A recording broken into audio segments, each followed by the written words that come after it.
Wow, that was good. That was really good. The Glory Part 2 was so good, but was it really worth waiting 2.5 months for 8 episodes to watch someone get revenge the way that they did in a slow-paced storytelling? I mean, don't get me wrong, the second half of any 16-episode Korean drama is the climax to what the first half was building up. It's just waiting 2.5 months for it. I mean, some say it'll be worth it, some say not, but for me, I'm kinda in the middle. But overall, it was so entertaining seeing Dongkeun use everyone to her advantage, but also seeing all of the bad guys being teared down not only as a group, but individually was just so good. So let's not beat around the bush, let's get to it. So first, let's talk about how Dongkeun decided to tear down each member of the bully group. Let's start with Myunggo.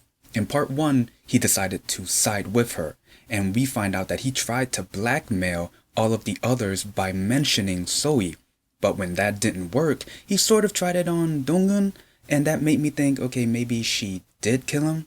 But then it was revealed that Yeonjin was the one who killed him by bashing his head with an expensive alcoholic bottle after he tried to play her, saying that, hey, I got evidence that you were there that night, the night that you killed Soe. So when that didn't work, she killed him. And then his body was found at the same abandoned building where Soe was killed. Then for Jaejun, Dongkeun told him that a teacher at a school was taking pictures of female students and Yesol was one of them. Jaejun did not have second thoughts, went to the school, found a teacher, beat him up. And then he got into a fist fight with Doyoung because he was acting like a fool, and he went to the school saying that he was Yesol's dad, so I knew he wanted custody. But to get the full revenge, Dongkeun gave YeoJeong some stuff to put in Jaejun's eye drop, so when he uses it, he's gonna go blind. And when he was driving, he definitely got blind and got hit by a truck. But it wasn't until towards the ending of the last episode where we actually see his final ending, where it wasn't him being killed in a car accident, but him not seeing and falls who knows how many feet into cement. And next, Miss Druggy. Man, she's an example of up. I mean, talk about not only being on drugs, but also playing with yourself in front of a cross, in front of people with cameras, and having one of your friends making your little scandal public news so that can overshadow her bully scandal. So yeah, for her, she's in jail, she's in custody, she's done. For YeoJeong, a lot of things happened to her, mostly from Sara because of Dongkeun, but her ending, I really don't know her ending because it showed her putting some stuff that Dongkeun gave her to make Jaejun blind, but then that was it. Did I miss something? Please let me know in the comments. And saving the best for last, Yeonjin. Everything went downhill for her. Doyoung finding out about the pictures and bringing up Yesol and her relationship with Jaejun, causing a crack in their relationship, and then eventually divorce. Her bully history goes public. Evidence that she was the one that pushed Soe off the roof because of that name tag, which was found by Dongkeun at the crime scene. Well, she said it wasn't found at the crime scene, but near it, but it's still evidence. And her mom turning her back on her just to save herself. Now she knows how it feels like to have a mom turn her back on her, but it didn't matter anyway because 6 months later, they're both in jail. Now, Yeonjin did try to fight back, bringing in Hyungnam, trying to blackmail her about her husband. It's like, hey, if I take care of your husband, then you're gonna have to do what I tell you. Which I thought Hyungnam was going to be a backstabber, but it turns out Dongkeun already knew about her situation. And then she decided to bring Dongkeun's mom and all of her craziness. And to be honest, that was a little bit of a low blow because Dongkeun had to deal with that bullshit. Now, aside from Dongkeun trying to get her revenge against the bullies, YeoJeong was dealing with his past and sort of getting his revenge too with Mr. Kang.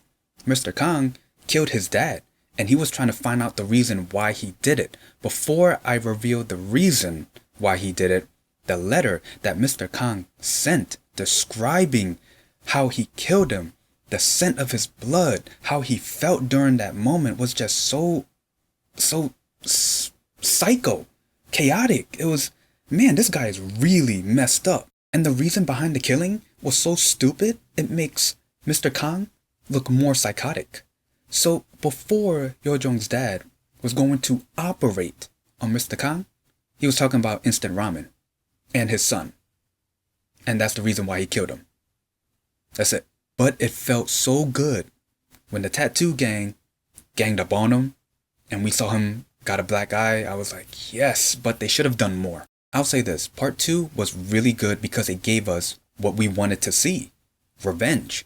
Part 1 just talked about her revenge, what she was going to do to get her revenge, but not showing any revenge. That's what part 2 did.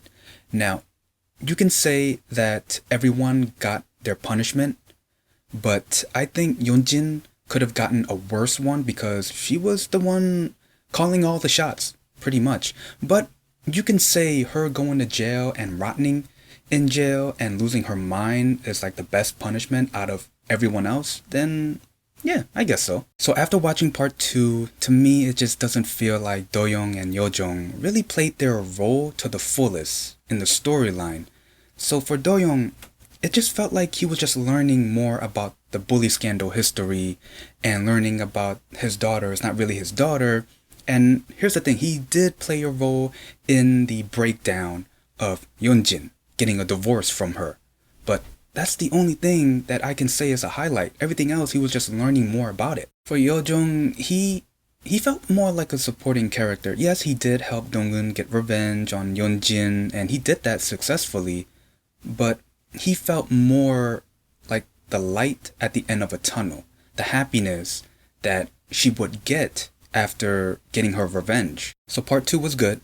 It was definitely slow paced, just like part 1. But here's the thing. Dongkeun did not touch any of the bullies like what they did to her. She decided to attack them mentally, and that's what she did.